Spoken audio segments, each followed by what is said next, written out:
My name is Tom Harrell. I was partner and owner operator WSTP and WRDX in Salisbury, North Carolina from October 1956 until May of 1995. It was a great ride. What follows is my story. My brief history is I was born in a small mountain town in southwest Virginia named Pulaski in 1925. And I grew up there, small town, 10,000 or so people. Went to school with the same group of students really from the first grade, and we graduated together in 1943. That gave you a kind of a family away from home to go to school with the same number of kids all the way. And that played an important role in a lot of issues in my life because it became my identity of being from a small town, a cohesive group, and that had a bearing on a lot of things that occurred later in life. I used to never think about that as being important, but the longer I lived, the more I realized that was really the formative period in my life. And so I graduated from high school in 1943. In May, the latter part of May, 6 weeks later, I was a U.S. Army Air Corps aviation cadet. And I enlisted at the age of 17. I was washed out as an aviation cadet. I went on to become what was called a flight clerk, which was really the forerunner of the loadmaster school. But because I could type, I wound up in a headquarters operation of the 5th Ferry Command in Dallas, Texas. And from there, I went overseas to India, and I wound up in another headquarters operation. That was not what I had hoped to do with my military career. So one day in headquarters, a levy came through looking for people to go to radio operator school. I volunteered. And the commanding officer thought I was crazy because he said, you have the best duty in India and you got the best place to get it, to do it right here. But I wanted to fly. So I became a radio operator and I got the flight status and I got returned to the wing headquarters. I wound up flying through 43 countries on 5 continents. I flew all the way around the world and I was home by the time I was 21.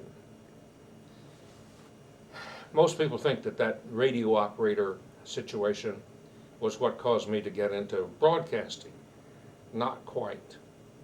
What happened whenever I was a junior in high school, I was very shy. I was very intimidated by my fellow students. And one day I was told by my teacher, a woman by the name of Virginia Simmons, she said, if you do not recite today, you will get a 0. And if you get a 0, you will go to the bottom half of the class.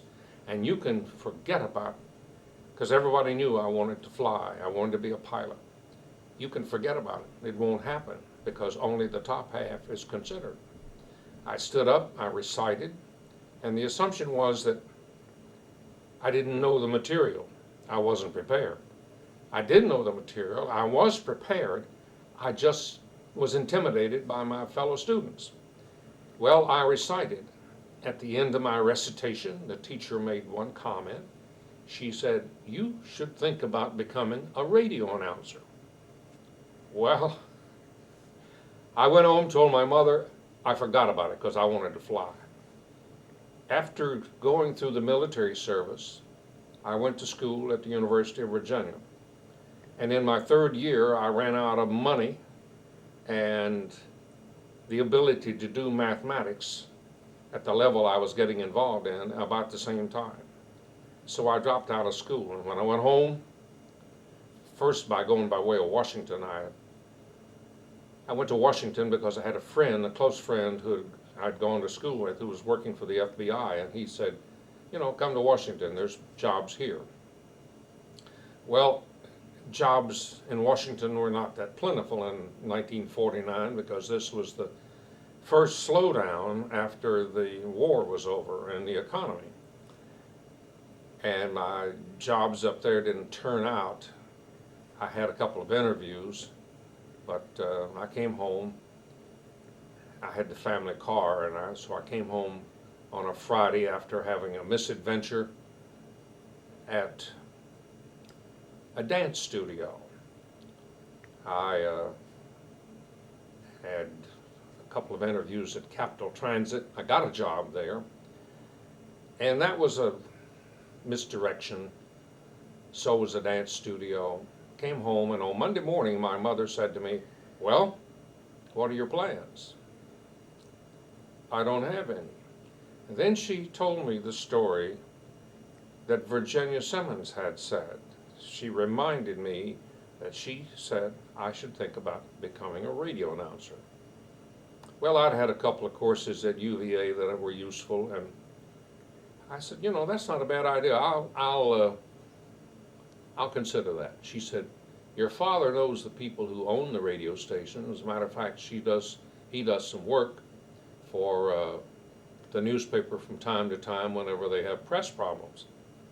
I'm sure he can get you an appointment, an interview." I said, "I'd rather do it myself."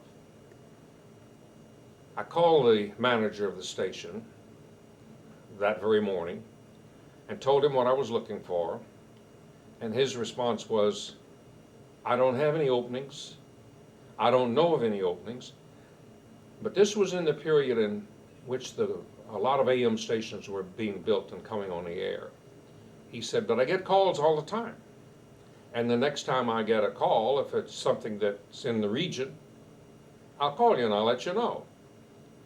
Well, I thought, so much for that. On Wednesday morning, he called me and said, "Jack Helms, the owner of WNVA in Norton, Virginia, is looking for somebody, and you just might be the guy that can get the job." I called Mr. Helms immediately. I got an appointment for Thursday afternoon, and I interviewed with him, and I got the job.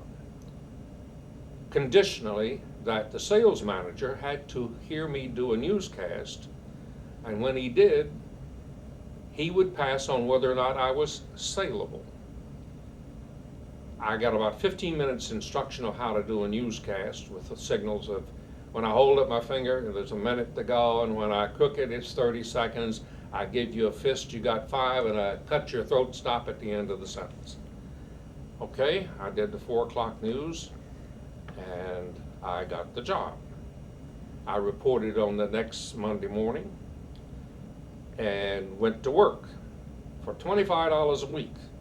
This was in February 1949. Well, when I came in on that Monday, Mr. Helms said, "Glad to have you, so forth, but what I'm really looking for today is a janitor." I said, "Well, how much does that pay?" He said, "Well, not much to it. You just empty the waste paper basket." That wasn't the case. But I paid $250 a week for that. So for $27.50 a week, I got a job, a combination announcer janitor in Norton, Virginia in February 1949.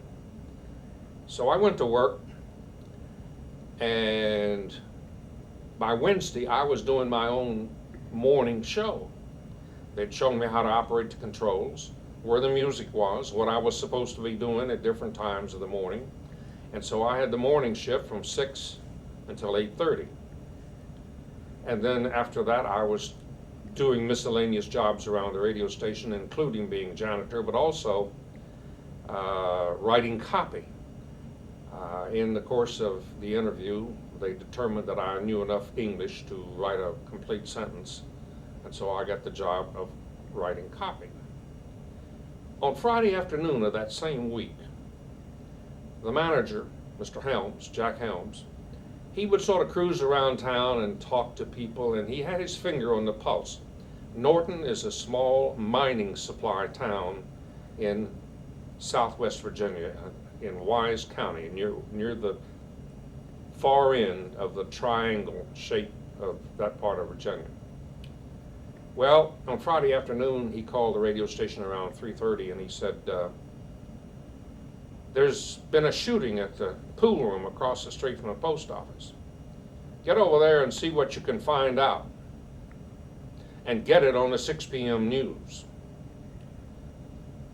Well, I went to the pool room and I asked questions, and I got basically the information from the people who knew what had happened.